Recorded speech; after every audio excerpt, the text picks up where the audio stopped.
भिवंडी मतदारसंघातून शरद पवारांच्या राष्ट्रवादी काँग्रेसची उमेदवारी सुरेश उर्फ बाळामामा म्हात्रे यांना जाहीर झाली आणि त्यानंतर लागलीच त्यांच्या गोडाऊन्सवरती झालेल्या कारवाईमुळे चर्चांना उधाण आलंय। दुसरीकडे सांगलीनंतर भिवंडीची जागा सुद्धा राष्ट्रवादीकडे गेल्यामुळे काँग्रेसचे नेते आणि अशोक चव्हाण यांच्यामध्ये झुंपली आहे। महाविकास आघाडीच्या जागा वाटपामध्ये सांगलीच्या पाठोपाठ भिवंडी मतदारसंघ सुद्धा काँग्रेसच्या हातामधनं गेलाय। शरद पवारांच्या राष्ट्रवादीच्या वतीनं गुरुवारी भिवंडी लोकसभा मतदारसंघामध्ये सुरेश उर्फ बाळामामा म्हात्रे यांच्या उमेदवारीची घोषणा झाली। त्यानंतर भिवंडी लोकसभा मतदारसंघामध्ये जल्लोष करण्यात आला। तर सुरेश म्हात्रे यांनी शिर्डी गाठून साईबाबांचं दर्शन घेतलं। मात्र काँग्रेसवरती मात करत उमेदवारी मिळवल्याच्या बाळामामांच्या आनंदावरती काही वेळामध्येच विरजण पडलं। बाळामामा म्हात्रे यांची उमेदवारी जाहीर होताच म्हात्रेंच्या गोदामांवरती MMRDA कडून कारवाईचा बडगा उगारण्यात आला। गुरुवारी संध्याकाळी येवईमधल्या बाळामामांच्या गोदाम बांधकामावरती MMRDAच्या वतीनं कारवाई झाली। ही कारवाई भाजपचे उमेदवार कपिल पाटील यांच्या इशाऱ्यावरून झाल्याचा आरोप बाळामामा यांनी केलाय। MMRDAची ही कारवाई राजकीय दबावामधून झाल्याचं सांगत बाळामामा म्हात्रे यांनी कपिल पाटील यांना इशारा दिलाय। तर या कारवाईचा जितेंद्र आव्हाड यांनी सुद्धा निषेध केलाय। हा उमेदवाराला घाबरवण्याचा प्रयत्न असल्याचं आव्हाड यांनी म्हटलंय। निवडणूक हरणार हे लक्षात आल्यामुळे अशा कारवाया होत असल्याचा आरोपही त्यांनी केलाय। मला कल्पना आहे की माझी उमेदवारी जाहीर झाल्यानंतर कपिल पाटलांच्या पायाखालची वारू ही सरकलेली आहे। त्यांना त्यांच्या पराभवाची कल्पना देखील आलेली आहे आणि म्हणूनच चिडून जाऊन त्यांनी अशा प्रकारचं कृत्य केलेलं आहे। मी आजच्या या प्रेस कॉन्फरन्सच्या माध्यमातून त्यांना एवढंच सांगू इच्छितो, कपिल पाटील तुम्ही कितीही काहीही प्रयत्न करा, बाळामामा याच्यातून मागे हटणार नाही। आता लढूही आणि जिंकूही हे लक्षात ठेवा आणि तुम्हाला तुमचा पराभव केल्याशिवाय या भिवंडी लोकसभा क्षेत्रातील जनता ही गप्प बसणार नाही हे तुम्ही लक्षात ठेवा। MMRDAचे प्रमुख कोण आहेत मला आठवत नाही, पण त्यांनी राजकीय हस्तक्षेप करणं हेच मुळात चुकीचं आहे। जर ते अनधिकृतच होतं तर एवढे दिवस हे शांत का बसले होते? आणि माझ्या माहितीप्रमाणे बाळामामाकडे या सगळ्या गोडाऊन्सच्या हायकोर्टाच्या स्टे ऑर्डर आहेत। त्यामुळे असे एखाद दोन गोडाऊन तोडून किंवा धमकावून काही होणार नाही। तुमच्या या धमक्यांना आता अख्खा देश घाबरेनासा झालाय, कारण का देशाला कळलंय की तुम्ही फक्त घाबरवून आणि दम देऊनच निवडणुका जिंकू शकता। जर निवडणुका हारणार नसेल तर माणूस हे धंदे करत नाही। कारवाई काही एकाएकी होत नसते। कारवाई करण्यापूर्वी तिथं अगोदर कारणे दाखवा नोटीस दिली जाते। काही गैरकृत्य असेल, गैर बांधकाम असेल किंवा बेकायदेशीर बांधकाम किंवा काही असेल तर अगोदर त्याला नोटीस दिलेली असणार आहे, त्याची मुदत संपली असेल आणि ज्या अशा कारवाई प्रशासकीय बाबी आहेत त्या निवडणूक आहे म्हणून थांबवायच्या आणि गैरकृत्याला मोकळीक द्यायची अशी भूमिका प्रशासन बिलकुल घेत नाही। आता तर आचारसंहिता आहे, त्यामुळे प्रशासनामध्ये लोकप्रतिनिधी किंवा आमदार मंत्री कधीच हस्तक्षेप करत नाहीत, पण जे रुटीन काम आहे ते रुटीन काम कदाचित प्रशासनाने केलं असेल। गोदामांवरती ही कारवाई झाल्याच्या नंतर बाळामामा शरद पवार यांच्या भेटीसाठी पुण्याला रवाना झाले। पवारांच्या भेटीच्या वेळी रोहित पवार सुद्धा उपस्थित होते। पुढच्या 3 दिवसांमध्ये रणनीती ठरणार असल्याचं या बैठकीनंतर त्यांनी सांगितलंय।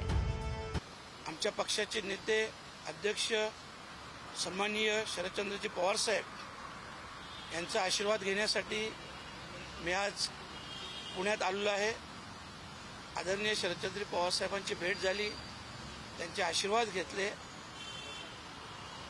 आणि यापुढची जी काही रणनीती असेल ती येत्या 2 ते 3 दिवसात सर्वपक्षीय बैठक घेऊन रणनीती ठरवली जाईल अशा प्रकारची चर्चा झाली। दुसरीकडे सांगलीच्या पाठोपाठ भिवंडीची जागा गेल्यामुळे राज्यातील काँग्रेसचे नेते संतापलेले दिसतायत। महाविकास आघाडीतील ठाकरेंच्या शिवसेनेचं आणि पवारांच्या राष्ट्रवादीनं आघाडी धर्म पाळला पाहिजे असं काँग्रेस प्रदेशाध्यक्ष नाना पटोले यांचं म्हणणं आहे। सामोपचाराने प्रश्न सोडवण्याच्या ऐवजी वणवे भडकवू नका असा इशारा सुद्धा पटोले यांनी मित्रपक्षांना दिलाय। तर भिवंडीतील काँग्रेसचे इच्छुक उमेदवार दयानंद चोरगे यांनी अपक्ष म्हणून रिंगणामध्ये उतरल्याची घोषणा केली आहे। परवा आमचं शरद पवार साहेबांकडे मीटिंग झाली, त्याच्यातही आम्ही त्यांना सांगितले की सांगलीमध्ये काही विदर्भ नाही आहे. विदर्भात आम्ही लाट तयार केली. तुमच्या जो उमेदवारही नव्हते तरी तिथं आम्ही तुम्हाला जिंकून देण्याची व्यवस्था करतो आहे. पण सांगली आणि भिवंडीमध्ये असं काही करू नका, त्याचे परिणाम त्या पट्ट्यामध्ये होतील हे आम्ही त्या दिवशी सूचना दिलेल्या आहेत. पण आज भिवंडीमध्येही शरद पवार साहेबांनी उमेदवार जाहीर केला, सांगलीमध्ये त्यांनी उमेदवार जाहीर केला. हे आघाडीचा धर्म नाही एवढंच आम्ही म्हणू. आम्ही हायकमांडला सगळा प्रस्ताव पाठवलेला आहे. हायकमांड जो काही निर्णय आम्हाला देईल त्याप्रमाणे आम्ही पुढची वाटचाल करू. वरिष्ठांनी तर आम्हाला सांगितलेलेच आहे की भिवंडी आणि सांगली आणि मुंबई याचा जर तिढा जर सुटला नाही तरी आपल्याला हे मैत्रीपूर्ण निवडणूक लढायची आहे. त्याच्यासाठी तुम्हाला सामोरे जायचं आहे. आणि त्यावेळेला आम्ही पण त्यांना सांगितलेले आहे की तुम्ही जो आदेश देणार त्या आदेशावर आम्ही 100% ठाम आहोत. मैत्रीपूर्ण निवडणूक लढायची असेल तर मैत्रीपूर्ण निवडणूक लढवणार. कार्यकर्त्यांचा जो आग्रह असेल, कार्यकर्त्यांनी जर सांगितलं की ही जागेवर आपल्याला आता काही होऊ दे, आपल्याला या जागेवर आमचे कार्यकर्ते म्हणून आम्ही तुम्हाला विनंती करतो की तुम्ही ही जागा अपक्ष म्हणून निवडणूक लढा. आणि ही वेळ आली अपक्ष तर अपक्ष लढून. महाविकास आघाडीमध्ये सांगलीच्या पाठोपाठ भिवंडीवरून वाद सुरू झालेला असताना या वादामध्ये भाजपमध्ये गेलेल्या अशोक चव्हाण यांना सुद्धा ओढण्यात आलाय. जागा वाटपामध्ये अशोक चव्हाण यांनी घोळ घातल्याचा आरोप काँग्रेसचे नेते करताना दिसतायत. भाजपमध्ये येण्यापूर्वी वाटाघाटीची जबाबदारी ही काँग्रेसच्या वतीनं अशोक चव्हाण यांच्याकडे होती. त्यांनी सांगली, भिवंडी आणि दक्षिण मध्य मुंबई या जागांसाठी काळजीपूर्वक दुर्लक्ष केल्याचाही आरोप होतोय. यावरती अशोक चव्हाणांनी प्रत्युत्तर देत नाचता येईना अंगण वाकडं असा टोला महाविकास आघाडीला लगावलाय. 5 स्टारमध्ये जेवणाच्या पलीकडे या नेत्यांनी काहीही केलं नसल्याचा आरोपही चव्हाण यांनी केलाय. तर या टीकेला जितेंद्र आव्हाड यांनी उत्तर दिलंय. आता तुम्ही तुमचं बघा असं सांगत भाजपमध्ये गेल्यावरून आव्हाड यांनी टीका केली आहे. ना ह्यांच्याकडे डिप्लोमॅसी आहे, ना ह्यांच्याकडे जागा आपल्या पदरात पाडून घेणं इतपत अभ्यास आहे. सगळ्याच अभाव असताना नुसतंच बैठकीमध्ये बसून गप्पा मारायच्या, 5 स्टारमध्ये जाऊन तिकडे जेवणं करायची. आणि त्याचा परिणाम असा झालेला आहे की हे ह्यांना फक्त कुठल्याही प्रकारच्या जागा वाटपामध्ये स्वारस्य यांना राहिलेलं नाही. अपयश यांच्या पदरात पडलं आहे आणि राष्ट्रवादी आणि शिवसेनेच्या नेतृत्वांनी यांना पार ह्यांची दुर्धारणी केलेली आहे. अशा प्रकारची अवस्था आहे. अहो तुमचं तुम्ही बघा ना. आता घर सोडून गेल्यानंतर कशाला परत दरवाजाकडे बघता?